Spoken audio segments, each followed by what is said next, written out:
Assalamualaikum warahmatullahi wabarakatuh. Halo semuanya, perkenalkan nama saya H dengan NIM 6120 12370 dari kelas RA2 Manajemen semester 5 di Universitas Primagraha. Oke, baiklah, dalam kesempatan ini saya akan membuat video infografis yang dimana akan membahas materi bisnis internasional. Dan saya mengambil dua submateri. Yang pertama, ada definisi sejarah serta latar belakang bisnis internasional, lalu yang kedua ada peran globalisasi dalam bisnis internasional. Oke teman-teman, jadi materi ini sangat penting karena di era sekarang hampir semua bisnis tidak terlepas dari yang namanya hubungan antar negara. Oke, jadi yang pertama ini saya akan membahas mengenai definisi bisnis internasional. Jadi, bisnis internasional ini adalah sebuah kegiatan bisnis yang mana dilakukan oleh perusahaan atau individu yang melibatkan lebih dari satu negara. Dan kegiatan ini juga bisa berupa ekspor, impor, lalu investasi asing, lisensi, waralaba, hingga kerjasama internasional. Jadi tujuan utamanya itu adalah untuk memperluas pasar, meningkatkan keuntungan, serta memanfaatkan keunggulan sumber daya negara lain.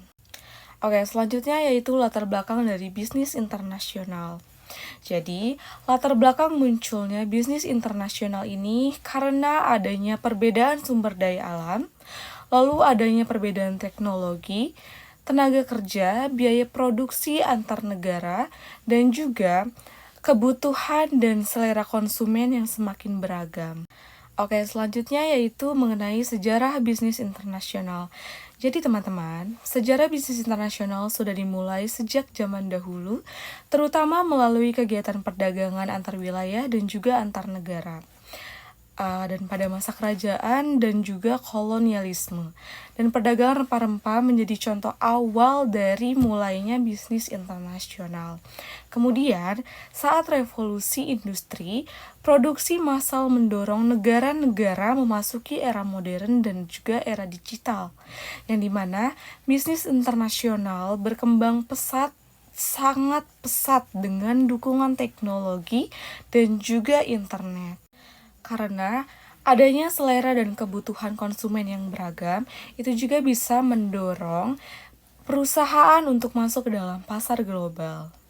Dan juga bisnis internasional menjadi solusi bagi perusahaan untuk tetap bertahan dan juga berkembang dalam persaingan global.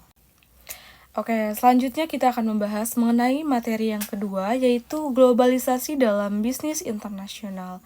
Jadi teman-teman, globalisasi memiliki peran besar dalam perkembangan suatu bisnis internasional, yang dimana globalisasi ini membuat batas antar negara menjadi semakin terbuka, sehingga arus barang, jasa, modal, serta informasi dapat bergerak dengan cepat. Contohnya, perusahaan dapat menjual produk ke luar negeri melalui platform digital tanpa harus memiliki toko fisik. Namun, globalisasi juga membawa tantangan seperti persaingan yang semakin ketat dan juga perbedaan budaya yang harus dipahami oleh pelaku bisnis. Oke teman-teman, itulah materi mengenai bisnis internasional. Dan dapat kita simpulkan bahwa bisnis internasional merupakan bagian penting dalam sebuah perekonomian global. Dan juga didukung oleh globalisasi, bisnis lintas negara semakin berkembang dan membuka banyak peluang. Namun, bisnis internasional juga menuntut kesiapan serta strategi yang sangat matang. Oke teman-teman, semoga video ini dapat membantu kita memahami materi dari bisnis internasional. Saya ucapkan terima kasih. Sampai jumpa. Wassalamualaikum warahmatullahi wabarakatuh. See you on my next video. Bye!